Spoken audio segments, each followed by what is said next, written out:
I've got myself a TIG welder and a laser welder. Now we get to do some experimenting. Welcome back to the channel, everyone. I've got the TIG LightWELD XC and the Aspect 375 from Lincoln Electric, and we're gonna put these things head to head as far as TIG welding goes, and we got another series on MIG welding with the lasers versus a MIG welder to kind of see the pros and cons and kind of what is up with this new laser fad. So let's get into it first with some stainless steel. All right, so today we're gonna be TIG welding and laser welding some stainless steel. I've got some pieces of sheet metal that we're gonna go ahead and fusion weld, and then we're gonna add a little bit of wire and do some of this tubing with a purge with both TIG and lasers. But before we get started, we've got to explain the safety that comes involved with welding and lasers. Welding, we all know we got to have our proper PPE, our gloves, our safety, eye protection, and our welding hood. Now this eye protection is from Kintec, and it is Z87 approved for safety glasses and for infrared. So it's going to work for our eyes today. We've got our welding hood right here, our advanced series from Lincoln, and we've got our Kintec laser welding hood so that we can swap back and forth and have the right hood for the job, as well as being completely contained inside of our laser barrier from Kintec, and it's hooked up to our interlock system, so if anyone opens our door, everything is safe. Let's do with the sheet metal first with some fusion welds with TIG, and we'll go ahead and TIG weld this tubing.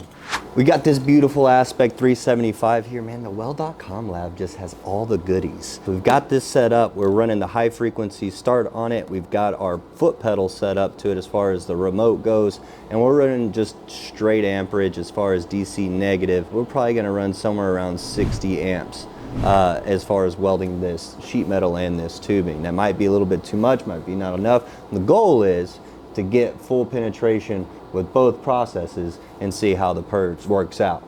So let's get this hooked up, get the foot pedals on, let's get the tube tacked in place and get the purge going so that we can make this first weld, and then we'll just go ahead and do a fusion weld right after that on the sheet metal.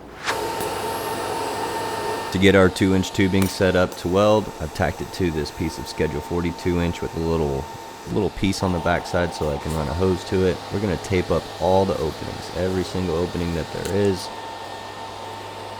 I like to put that one piece of tape all the way around the tube to hold all the other pieces of tape in, because once it gets hot, it could fall off. Once I got everything taped up, I'm gonna run the purge kind of high.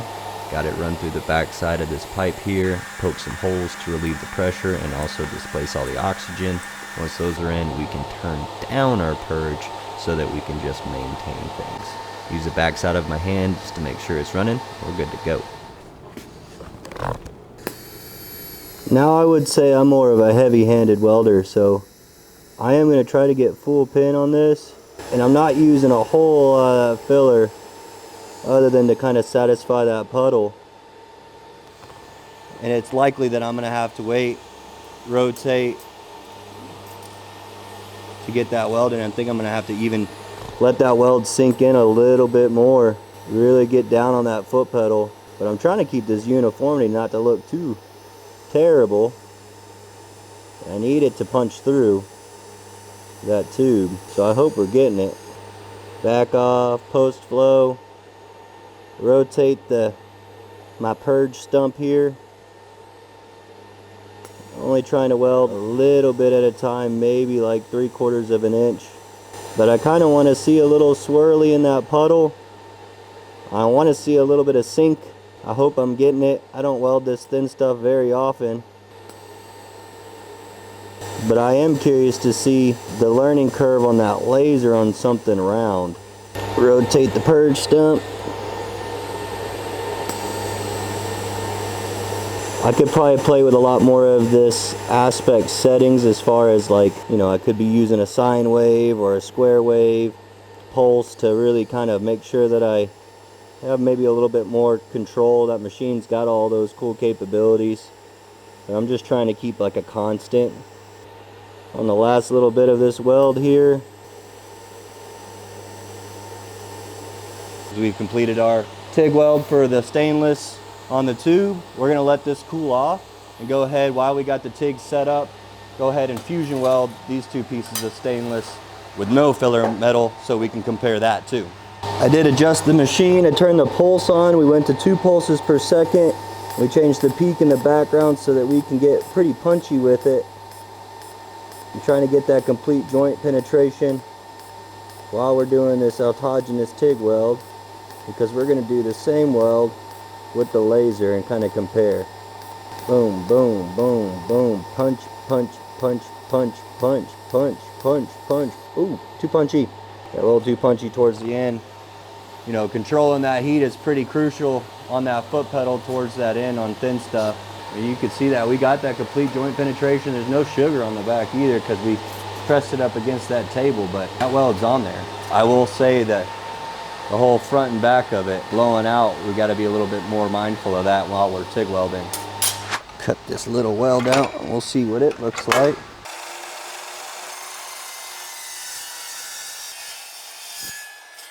All right, we take a good close look at these here TIG welds. We've got our sheet metal weld here. Okay, that looks good. Like, I mean, the outside is a little bit oxidized as far as that goes. We have some heat input, obviously, with the heat affected zone. We do have complete joint penetration, but you can see that the corners kind of ate away because of more of my user error than anything else. Still good sound weld all the way through. And then we have our tube weld right here. Still some oxidation here and there. I could have had a better cup set up for this, but the inside did get purged properly. One spot of sugar right there from me not purging my tacks properly, or actually at all. I didn't let that puddle seep all the way through. Overall, TIG did the TIG thing. The machine did exactly what I asked it to do. If we fine tune, spend a little bit more time on these things and practice it a little bit more, again, fine tuning our skill set, we can probably get this looking freaking mint. Let's grab our other hood, turn on our laser, and get this thing set up to do those same welds. Okay, we got our tube purging over here. We've got the argon hooked up to the machine itself. To set this is pretty easy. They give you the old quick guide so that you can figure things out pretty quick. The stainless steel is what we're going to be welding. We're going to be using wire, so we use this blue color code right here to know that we're using that wire, and then we'll go over to the weld depth that we're looking for, A7. So you just hold this and you can navigate your letters. We're on A now, and then we can hit that button there to navigate to 7, and it gets everything set up the way we need it to make this weld right here. Excited to try this out with the purge. Probably gonna have to make a little weld first and then see if we're getting any of that fusion before I go to continue, because I've never done this type of stuff. Argon's a-flowing. We're gonna do the same thing we did with our TIG weld, and weld just a little bit at a time. Ooh, it feels weird. You really got to let the laser do all the work, and I've been told you got to do a little flick motion there at the end. Honestly, from what that looks like, I think we have penetration. I don't believe we're going to even bother looking inside. I think that's in there.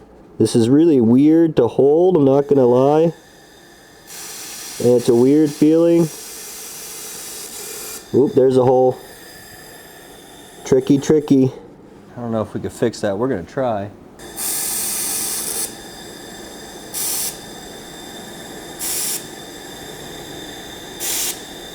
think we need to turn down the wattage. So I did move the machine down to A6, and I did bump it up a little bit. So we did get off that hole. We got everything back in order. Let's keep welding. Try to be really meticulous about it. This is new. Want to make sure I drop my arm as I come down, because this is a tube, and maintaining this gun angle on this laser is half the battle.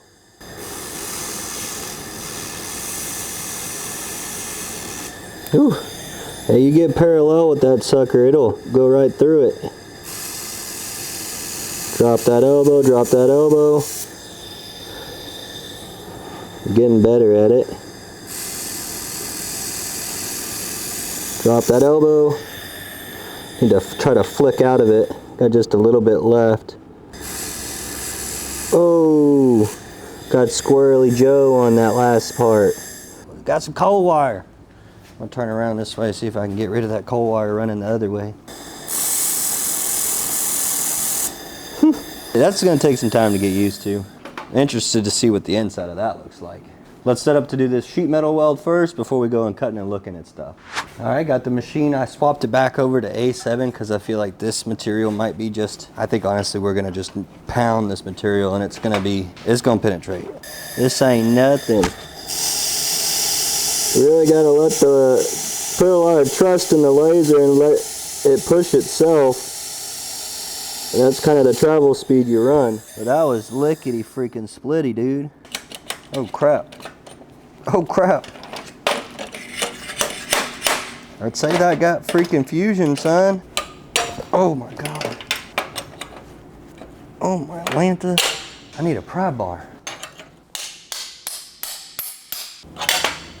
A7 is too many A's. I don't think we have to argue whether or not the laser can penetrate.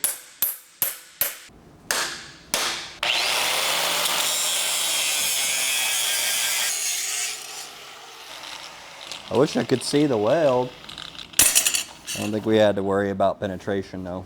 What an absolute fun little project that we had going on with the TIG welder and the laser welder. We've seen some really cool results. The sheet metal, of course, the TIG welder did exactly what it needed to do. I really wish I did a longer joint now. Of course, we played with some laser welds there too, but full penetration, looks good. You know, the heat affected zone is typical for what we were working with. You guys saw what happened with the laser weld. I can't show you what it looked like. I mean, you saw what the top looked like. It was all the way through. There's no concern about that, and the ends of it weren't blown out like I did on the TIG weld here. Now with the laser weld that we did on the tube, man, we didn't get a whole lot of penetration on that A6 mode, but when we were on that A7, I don't know if you guys can see this, when we were on that A7 mode, we got some beautiful penetration. So it would be just a matter of tinkering with it and kind of getting used to how that laser runs for me to be able to accomplish something like that, especially if we were able to get it on an actual like rotisserie and be able to roll this thing with the right travel speed. You can make some serious, really nice welds with very low heat input. But the welding machine, tried and true, I could read a puddle a lot better than I can read a laser puddle at the moment, and we were able to get at least fusion all the way through. It's not as consistent as I'd like. Either way, I'm gonna have to put in time on both of these things to get lined out to make that looking where I'm happy and satisfied with it. We got a lot more laser videos to come in this series. If you haven't seen them, check out this laser safety video here. You really got to see that before you really even concern yourselves with these lasers. Until next time, guys.